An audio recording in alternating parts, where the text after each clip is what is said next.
Okay. Good morning. My name is Hannah Jones, Employment and Skills Lead at Monmouthshire County Council. Thank you for joining us today. I've got some of my colleagues here who are going to give you some information, guidance and help on our employability and education projects. So I'm going to hand you over first to Mark, who's going to tell us about Compass. Yeah, Compass. We work to prevent homelessness amongst those aged 11 to 25.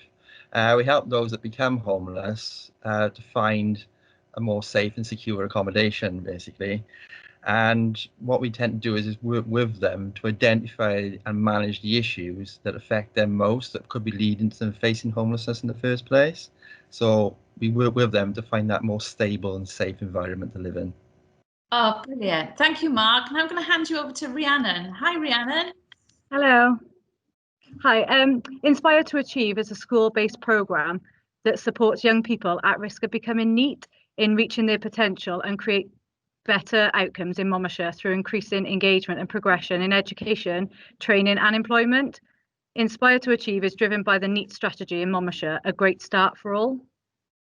Thanks, Rhiannon. So are you working in the school at the moment? I am, yes. I'm at King Henry VIII School in Abergavenny. Oh, awesome. Thank you. All right, over to Liam now. Morning, Liam. Thank you, Hannah. So I work on the Inspire to Work project, which is a mentor and support project aimed at 16 to 24-year-olds who are currently unemployed or not in education. So we therefore provide support to these young people with the aim to help them find employment or return to education and training. Thanks, Liam. And over to our lovely Michelle. Morning, thank you.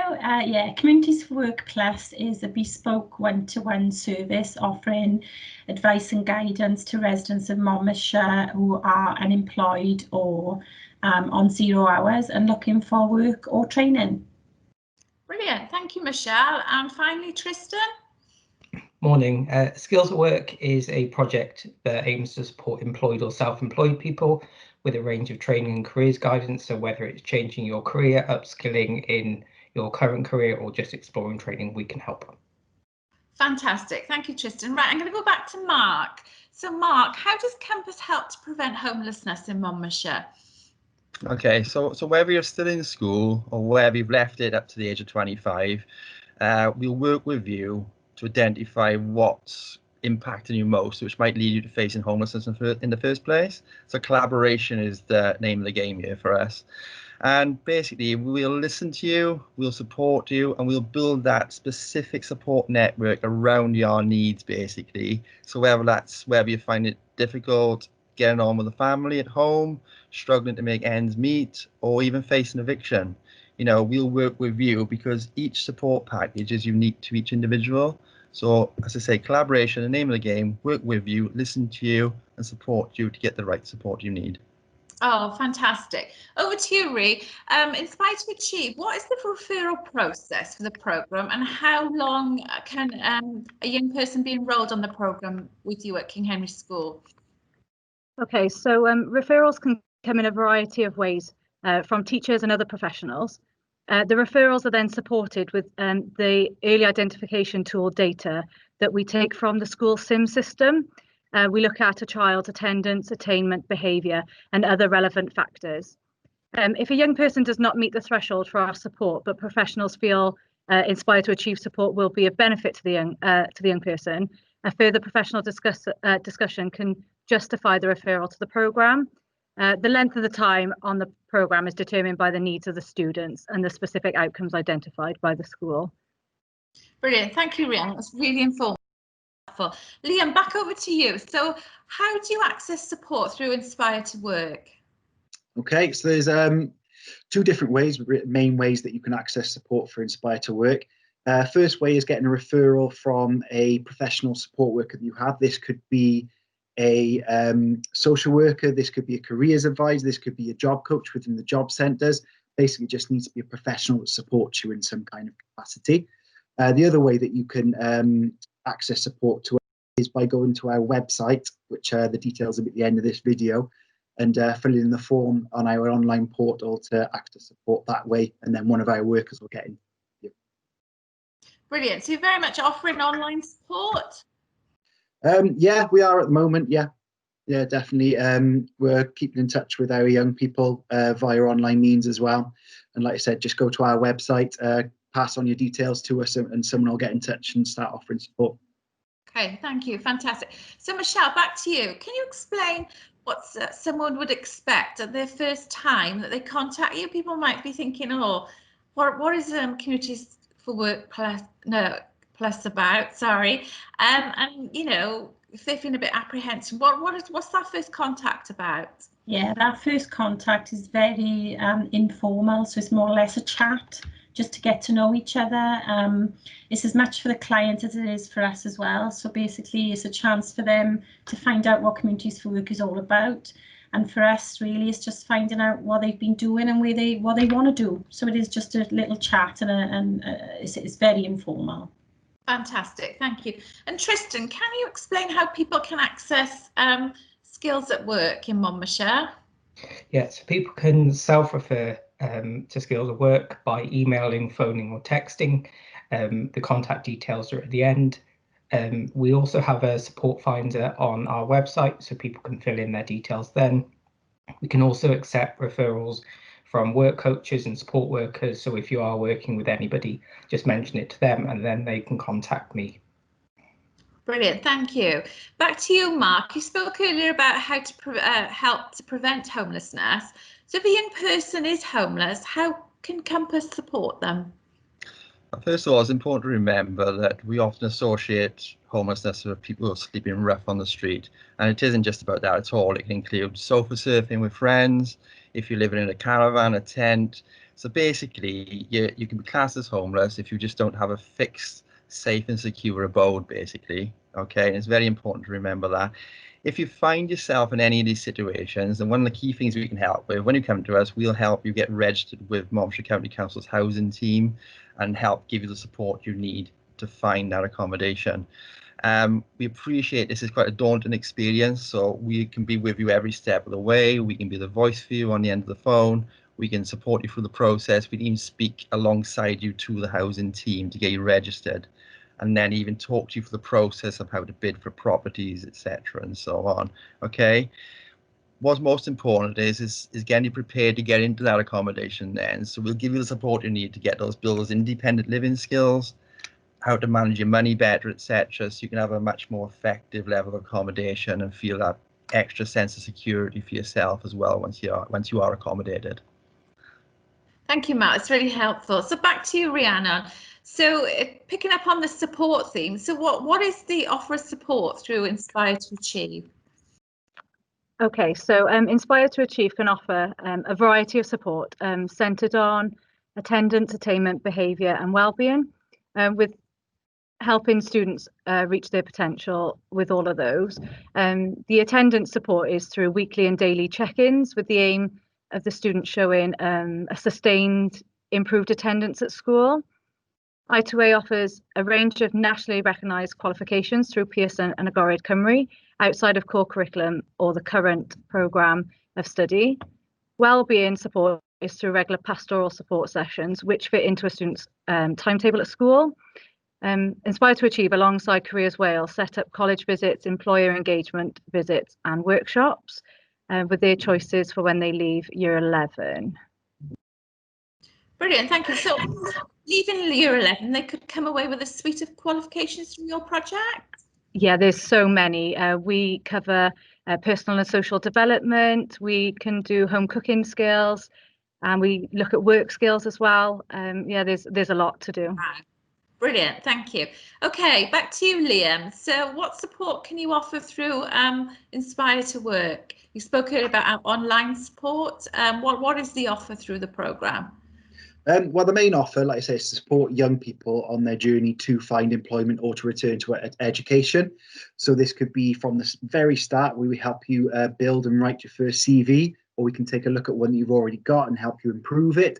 We'll help you through all your job searching. So we'll help you filter through all the different job sites like Indeed, Monster, for argument's sake, and pick out the sort of jobs that you're actually interested in and want to apply for.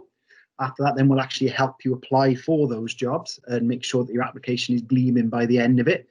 And then fingers crossed, if you're successful to an interview, we'll help you prep for that interview ready to go on, hopefully, and get that job at the end of that interview. If you're looking for education, we'll do a similar sort of style of support. We'll help you with different course searches, finding the right course for you and helping you apply and then prep for any interviews for those courses. We also offer some qualifications similar to I2A. We do offer these qualifications that are more employment focused and to boost up your CV, really. But alongside that, we will support with different wellbeing aspects that may be some barriers that are stopping you from going into work as well. Thank you, Liam. Oh, back over to Michelle. So Liam just spoke about Inspire to Work. How is Community to Work Plus differ from Inspire to Work?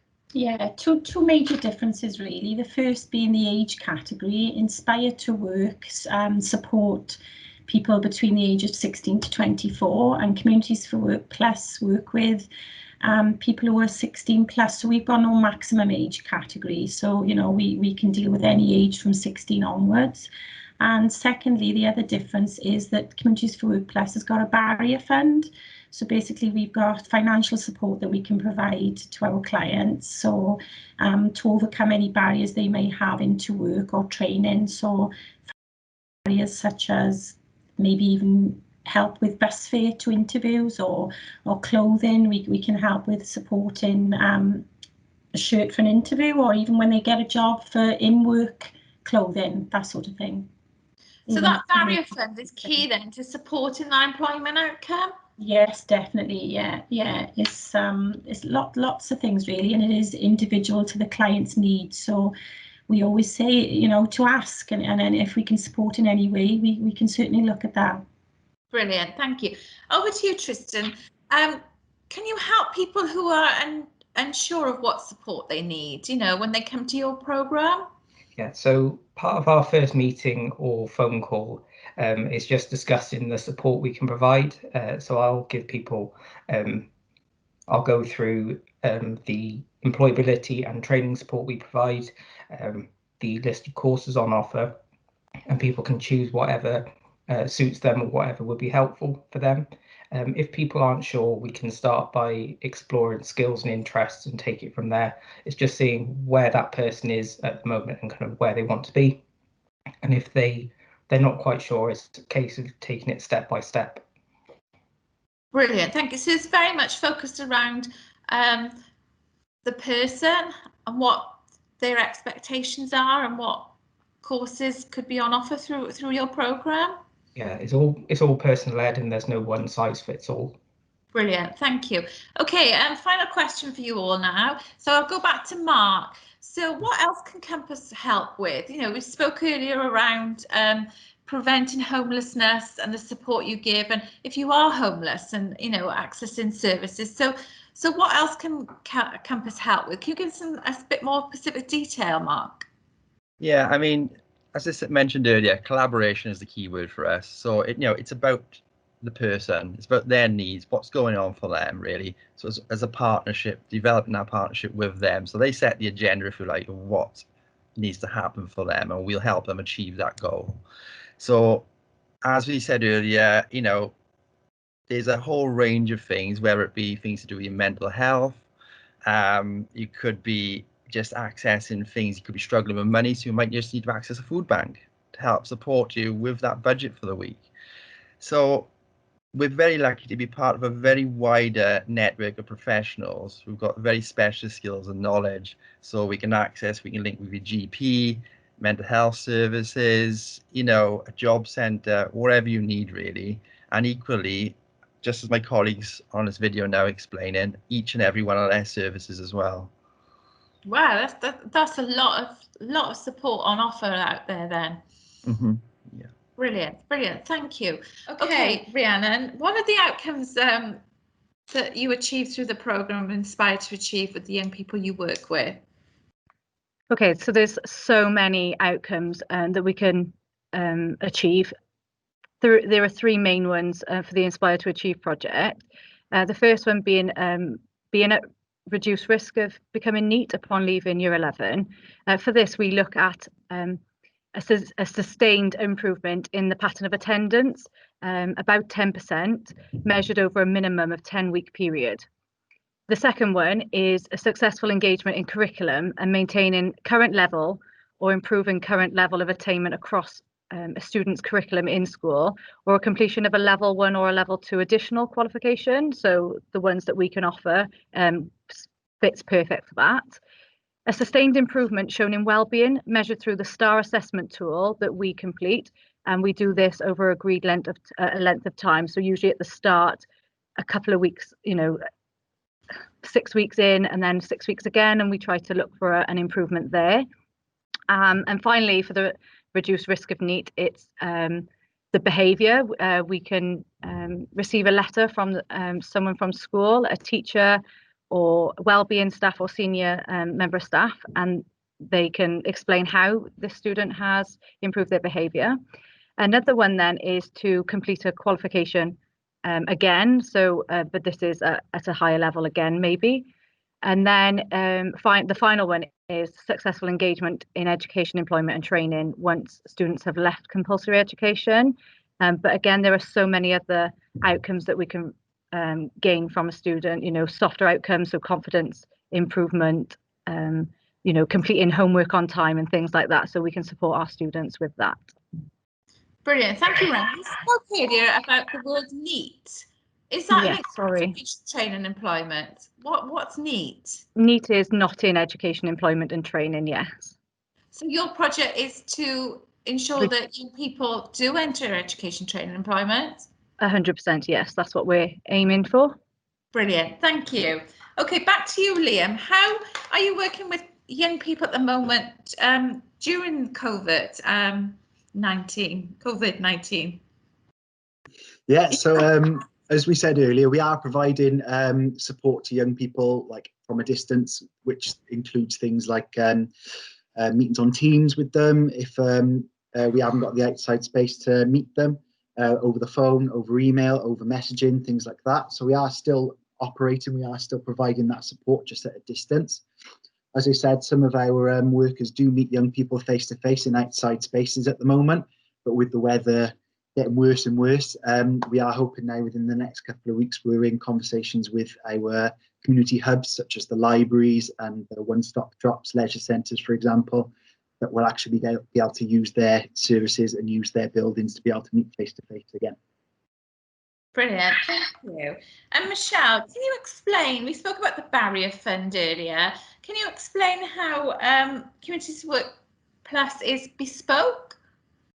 Yeah, so basically what we mean by that is, Communities for Work Plus recognise that every individual is very much different and we've got different circumstances, so we focus on their individual needs as opposed to having a set agenda or a set of goals. Very much like what Mark said with Compass, every individual has got different circumstances, different needs, and those needs change, so we work with them to realise their goals and their potential with no set targets of we've got to complete certain agendas or certain courses. It's very much down to what that individual wants and needs, Brilliant, thank you. And finally, Tristan, what training is on offer for Skills at Work, and how would how long would somebody be expected to wait to access that training in these current challenging times? We've got a range of free courses at the moment, so those can range from 1 or 2 day courses such as food hygiene, health and safety, customer service, mental health awareness, just as a few examples. We can also explore bespoke training, so like SIA licenses, business admin. In terms of the 1 day courses that we can run ourselves, we're looking into, or we can offer at the moment, online options for those, and obviously when things get back to normal, we'll be looking at running face-to-face courses with social distancing. So with the 1 day courses, there's not that much of a wait if people want to do them online, but obviously if they're looking into something more bespoke, there might be a little bit of a wait. And for the bespoke courses, we use external training providers, and some providers have got courses running at the moment, so obviously if there's free spaces, we can look at booking people on those. Brilliant, thank you Tristan. So can I just say thank you to Mark, Rhiannon, Michelle, Liam and Tristan again for all the information you've provided. It's been a really good productive session. So before we end, I'm going to go back to Michelle. She's going to give us a top tip on, you know, what's your top tip, Michelle, for well, this? I think for people looking for work or training, I think the most important thing is to keep everything up to date. CV, you know, your phone number, people often forget they've changed their mobile. Obviously your address and all your recent qualifications, recent training, any perhaps recent volunteering you've done, any little thing can make a major difference. So I think everything up to date is a top tip for today. Yeah, thank you, Michelle. And all our information on employment and skills and our projects that have been presented this morning can be found on the Monmouthshire County Council Facebook pages. We've got our individual Facebook pages, and I know there's lots of details that are going to be put up after this session today. So can I just say a big thank you from all of us. Please get back in contact with us if you have any questions, you want some support, and a big shout out and thank you to the employment and skills colleagues that have been on the session this morning. So thank you all. Take care. Bye.